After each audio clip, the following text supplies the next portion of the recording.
Hi guys! Kumakain ako ng fries.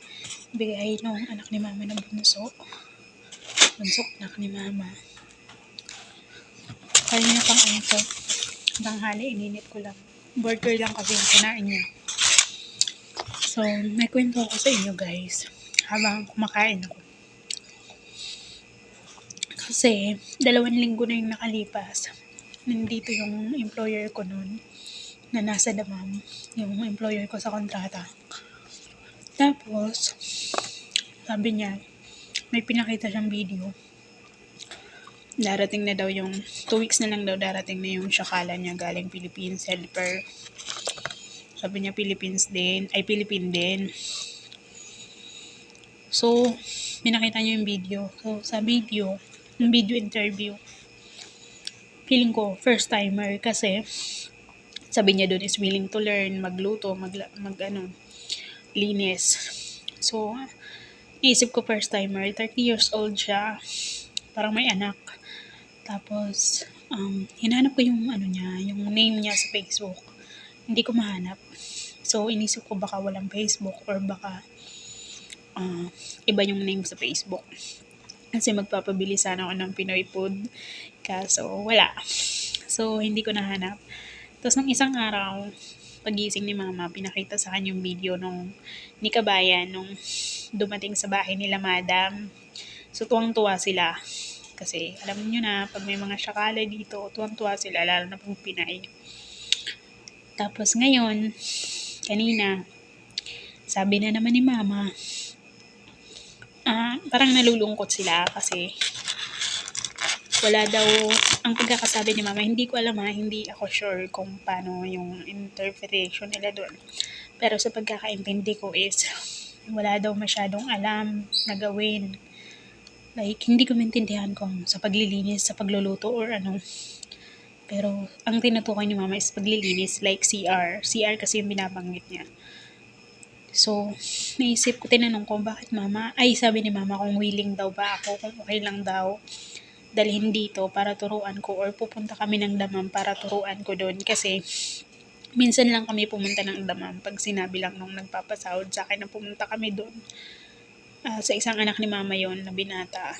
2 kasi yung bahay nila mama, sa Damam tsaka dito.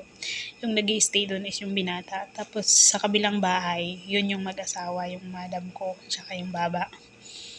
Pero medyo malayo, mga ilang liko. So, yung apartment nila. Pero hindi kalakihan yung bahay nila. Pero may taas. Taas kasi yung mga kwarto. So, baba sa hala, dalawang CR, maliit na kusina. Pero mas maliit kumpara dito sa bahay na pinaglilinisan ko. Tapos 3 bata, which is mabait naman. Nagpapahanap kasi sila sa akin dati, pero wala nga ako nakuha. So, kailangan na nila. Si baba na yung kumuha. Siya na yung naghanap sa agency, nagtingin. So, ngayon, yun nga, sabi, turuan ko daw kung okay lang daw ba dalhin dito or kami yung pupunta sa Damam para maturuan ko. So, bago yun, nung nalaman kong Pinay, alam nyo, na-pressure ako. Hindi dahil na-pressure ako na may maging kakumpetensya or what. Hindi ako ganun. Na-pressure ako kasi alam ko yung ugali nila dito, lalo na si mama. Mahilig silang magkumpara. Mahilig silang magkwentuhan ng mga katulong ang pinagkukwentuhan. Ako, kaya ayoko sa may mga kasama kasi ayoko nang may issue. Gusto ko good vibes lang. Ayoko nung pag may kasama sitting pretty. Ayoko nang ganun. Gusto ko tulungan tayo para mabilis matapos yung trabaho. Dito, medyo laylo ako kasi hindi naman ako pressure maglinis. Hindi naman ako pressure magluto. Kasi sila yung nagluluto pag gusto nila. Pag gusto nila ako, dun lang. Tapos sa paglilinis, hindi naman lahat araw-araw linisin. Kung ano lang yung kailangan, yun lang. So, walang alagay na bata. Pero naisip ko, na-pressured ako kasi mahilig sila magkumpara. Lalo na si mama. Nung bago-bago ako dito, lagi niya akong kinukumpara sa mga past na naging kadama nila. Pag may nagawa akong mali, ikukumpara nila ako. Pero pag ibang tao yung kausap nila, pinagmamalaki nila ako. So, hindi ko maintindihan yung ganong aspeto nila sa buhay or sa pag-uugali. Pero nasanay na ako. which is ako yung nandito, kailangan gawin ko kung ano yung kailangan kong gawin, di ba? So, na-pressured ako kasi alam naman natin pag Pinay, di ba? Standard ng Pinay yung iniisip ko. Standard ng Pinay sa paglilinis yung iniisip ko pagdating sa mga helper. So, na-pressure ako kasi laylo nga ako dito. So, baka mamaya, pag nandito siya, tapos, syempre, maging close kami, ganyan.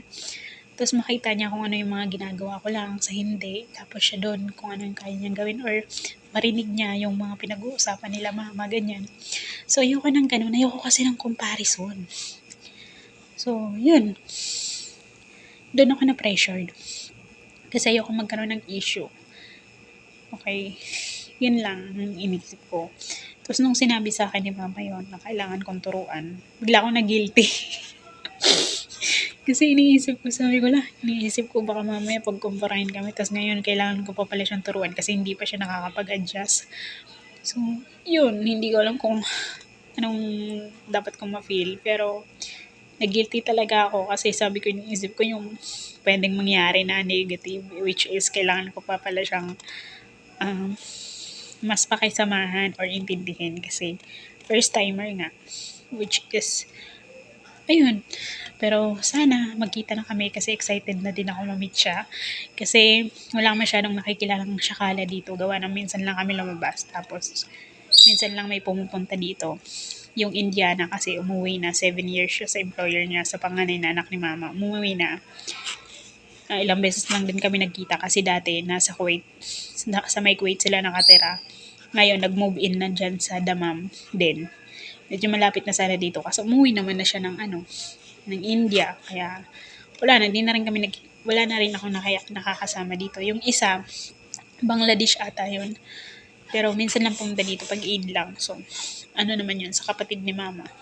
So, yun lang. So, excited ako makita si Kabayan. Pag nagkita kami, abangan nyo.